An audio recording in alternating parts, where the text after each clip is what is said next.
Howdy folks, my name is Lance 90 and welcome back to my tutorial series for Cataclysm Dark Days Ahead, version point F. Now, unfortunately, it's been a few days since I played, so I actually don't remember exactly where I left off and where I was intending to go, but I know we finished building some clothing to make us a little bit more warm. We got a cotton hat for our head. Eyes don't get cold, by the way. I forgot to mention that. Don't know why.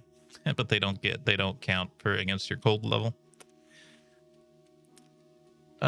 Still don't have anything on our hands though, but we're using our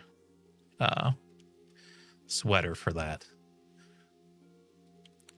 So let's just take a look at the hands again, because I know what I want to make is I want to make light gloves and glove liners. That's what I used to do at the start of every game. Fortunately, it was going to take 9 hours to craft these now. It's just a little crazy. I do believe that if our tailoring level goes up and we get a better tailoring kit, we will be able to build these quicker. But still, it's a lot more rough than it used to be. Huh, interesting. You can use glove liners to make studded gloves. What are these? Glove liners, leather gloves, and scrap metal. We need an all multi-tool. Something with the plier ability is what it's looking for these. Interesting. They seem pretty good, actually. They're a new item. That's why I was curious about them. I haven't seen them. Patchwork cotton clothing parts. 1. How many do we need for this? 4. So we need at least 5.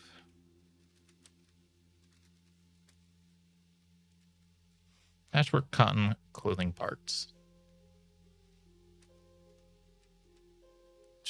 Jeez. Oh, it's going to be hard for me to show you a lot of stuff now because it takes so long to build things. Let's see. Let's take a look at our food and water situation. So I put it all in this container. We have 52 wrappers of protein rations, or else just 52 protein rations. So we have plenty of food. Water is pretty rough though. Our water situation's very bad. So what I'm gonna do is I'm gonna go to this tool pile. I think this is where I put my bleach. Let's go ahead and pick that up. What I'm gonna do is I'm gonna go out the back door again. We don't really want to go out the front door because we're actually not that far away from town and zombies might see us. We're not ready to fight zombies yet still. I'm going to do Shift U, which is unload an item. We're going to unload the bleach, and we're going to pour it on the ground, and I'm going to do it to the tile above me.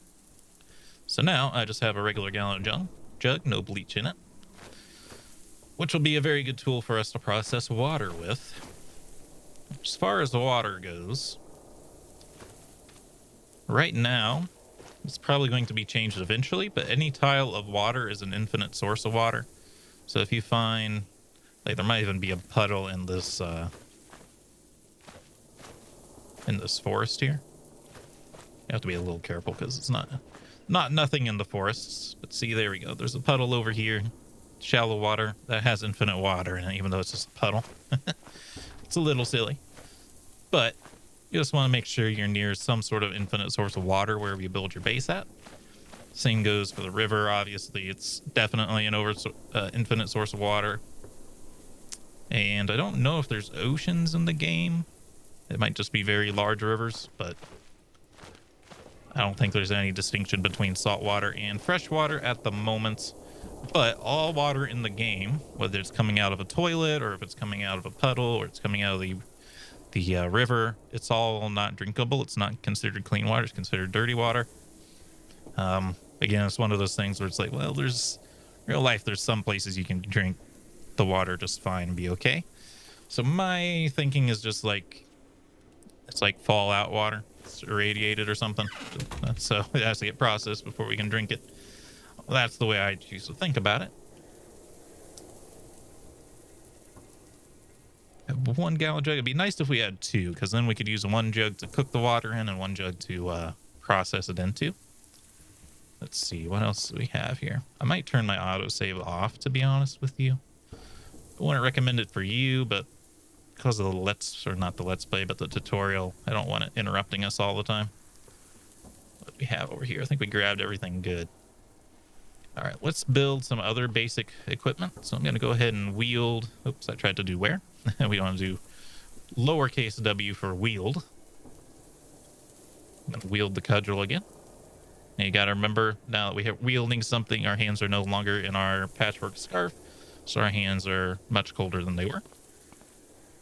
Let's bash some new stuff in. Let's bash down these lockers. That is way too loud.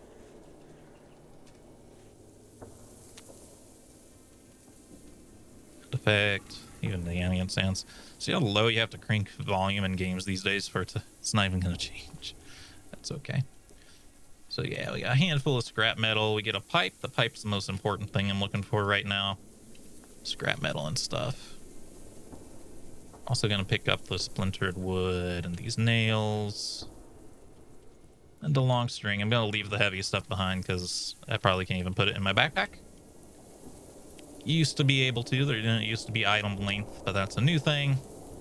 A lot of people don't like it. I'm not really a big fan of it either, but it's just the way it is. Yeah, so now I can't really... We have to do this slow. No. Let me figure this out real quick. All right, I figured out this control again. It's a very important one. It didn't used to be. It was kind of not terribly useful. Back when you can put anything in your inventory you wanted, but now that you can't, this one's become unbelievably important. So what we're gonna do is we're gonna stand over the stick here, and we're gonna press, you know, the button for our weight is the shift. I don't know if it's a backslash or forward slash. It's the one above your enter key. Shift that does the weight, but just regular pressing that is haul. And so what haul allows us to do is we're now dragging everything in the stack, which is just the stick right now. But we just drag it under us, so we're not actually going into menus and stuff and dealing with it. It looks like it auto dropped it into this pile, and now we're carrying the whole pile around. It's a little slow, but oops, I'm trying to grab. That's not the way to do it. As you can see, we've now dragged this quite a way. The way I used to do this, and you can still do it if you want to, but it's a lot slower, obviously, is we can just use the advanced sort like we did before and just move it one tile at a time. Unfortunately, though, that's real slow if you have to move things a long distance. So what I'm going to do, though, is once we're to this table, I wasn't sure if I could walk onto the table with it. In fact, let's find out. Let's try to drag it. Okay, we can walk onto the counter, so we'll just do it that way then. Now I've moved those onto that counter. So what I'm going to do is I'm going to make this tile our tool pile. This pile is going to be like our junk, also like our mass products pile of like things that we need a lot of to craft things with. It'll make more sense once we're looking at what we're looking at. So let's go to the advanced sorts. Let's make this one. This is going to be our tools pile. And then 9. Oops, sorry. Yeah, got to make sure you're tabbing over to the other page before you try this. 9, that's going to be our mass pile. So things I want in the mass pile, I want my batteries in there, I want my lighters in there, my string, nail, paper, pipes, rags for sure. And so you can see here I have 21 rags here. If I press enter on it, I just move one over.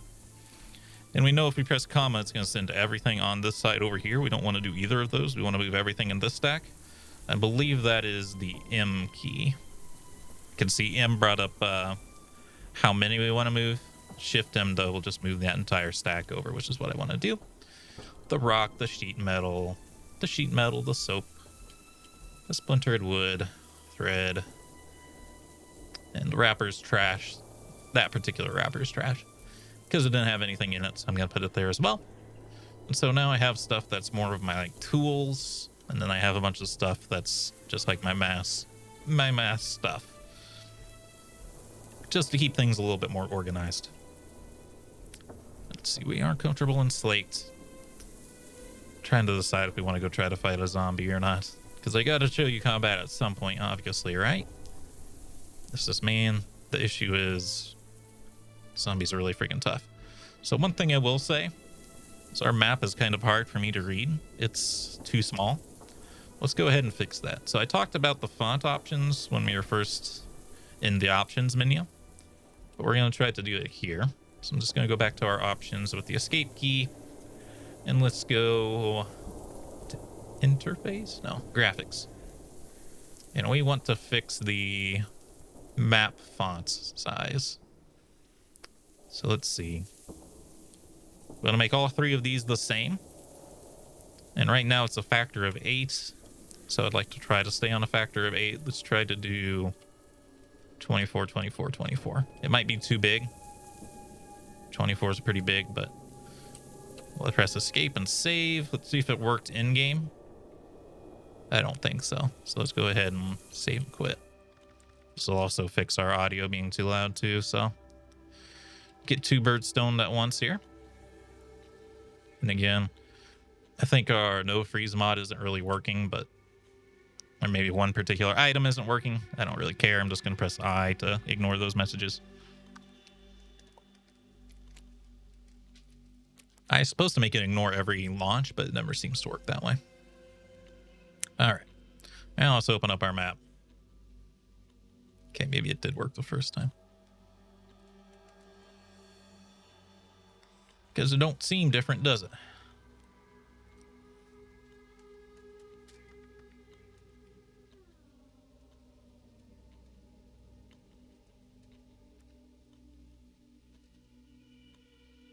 Well, I think what I did was I mixed up the overmap. Little bit of embarrassing mistake. It's a little confusing because there's overmap and regular map. The overmap is our actual map, I think.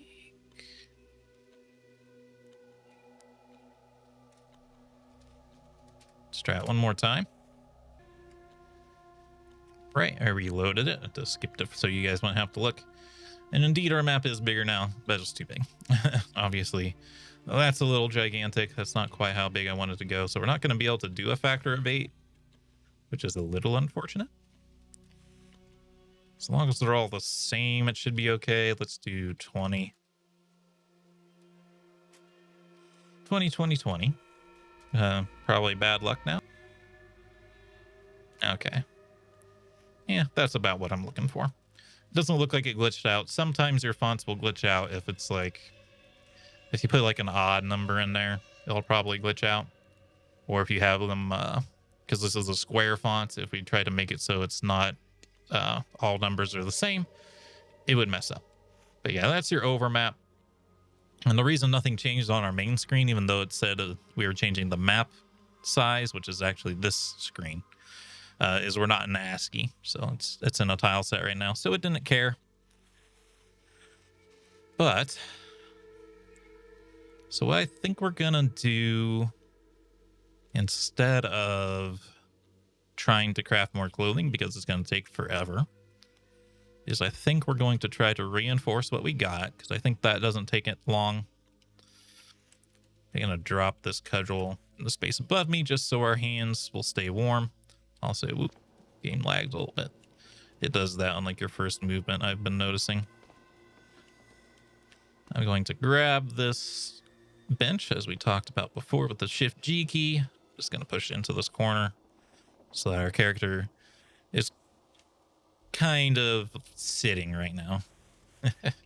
It doesn't matter for a lot of things, but for like we want to eat at a table because of our rigid table manners, if you recall. You can see here. Frustrates you if you eat without a table and chair. So now we have a table and chair. So we're sitting technically. And to reinforce things, you actually don't use the crafting menu. We're going to activate our wooden needle. So let's press A, wooden needle, and we're going to start just repairing our items worn. So I'm going to start with my socks just because it's at the top of the list. So this menu is our reinforcing menu. It says how much charges of thread are in our tool that we're using. Just 200 out of 200. The materials it's going to need to do the reinforcement, which right now it's going to use rags. We have 21 rags from tearing up the windows. What skill it's going to use our tailoring skill, the success chance, and the failure chance, or the damage chance, which is, I guess it's not the same as failure. Damage means Like if this was damaged clothing, the success chance is our chance to repair it. Right now, what it's saying is this is our chance to reinforce it because it's already fully repaired. And the damage chance could actually damage it further. But then between these really is a chance of just regular failure with no loss, which is obviously more likely to happen than anything else. But basically, our character is going to do this until he succeeds or fails, depending on what we press here. Repeat once, he'll try once, which might take like a second. Repeat until reinforced. He's going to just keep doing it until it reinforces the gear, which pretty likely with this.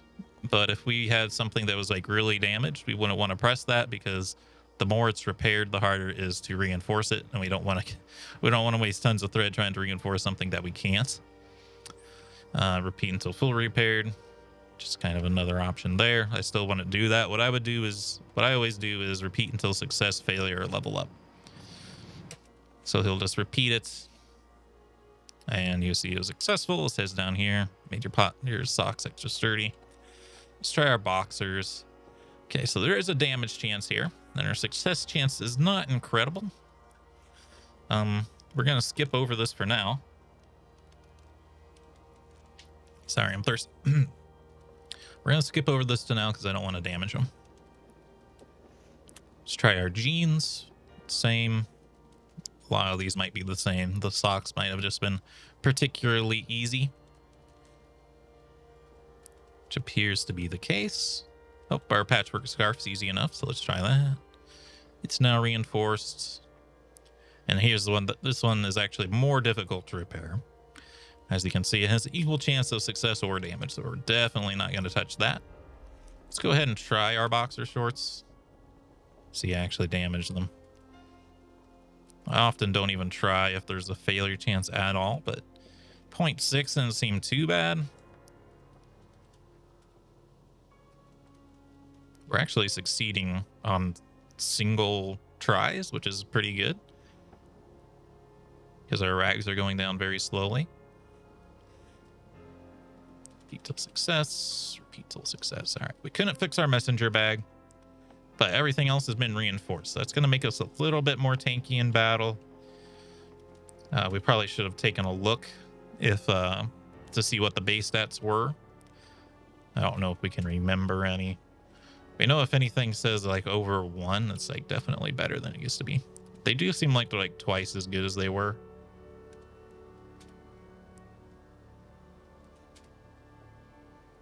Which is not much because they were already like pretty junky. Okay. Let's wield our cudgel. All right. So our gear's reinforced. Like I said, the main reason to reinforce your gear is it earns you like another hit usually before they can start damaging the clothing. And we don't want our clothing to break because then we're gonna have to waste resources repairing it. I'm gonna zoom back out. We're gonna try to get in our first fight here.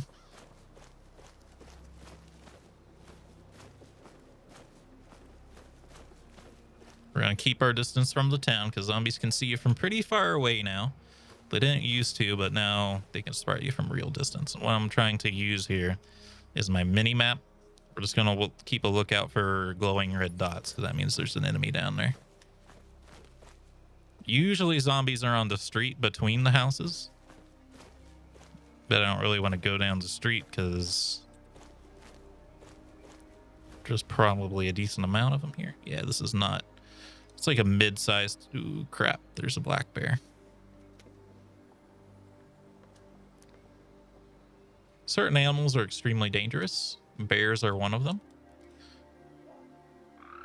It's a bit faster than me. It even tells us that. It didn't used to tell you that. So we don't want to mess with that. Let's stay away from the bear. I'd rather fight like 5 zombies before I fight a bear, especially in our current condition.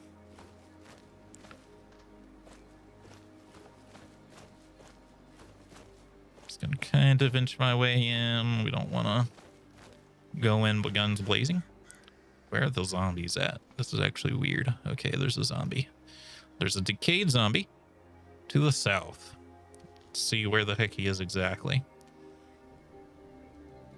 Right at the edge of our vision. There he is. Decayed zombie. It's hostile. Can't see your current location, so I guess we are out of its sight range. It didn't used to tell you that, by the way. It's much slower than me. Decayed zombies are particularly weak zombies. They're not even normal zombies. And then it gives you a description, which is gross. A once dead human corpse. It's decolored, swollen, fresh, as well with festering wounds and open sores. Hashtag ew. But he shouldn't be a challenge for us. He is relatively weak for a zombie. So, just make sure there's nothing that could like flank us here. And all right, let's dedicate the next video to talking about combat rather than trying to cram it into this episode. I hope you all enjoyed. If you did, remember to hit the like button, keep the conversation going in the comments, and subscribe if you'd like to see more. Until next time, I hope you have a good day.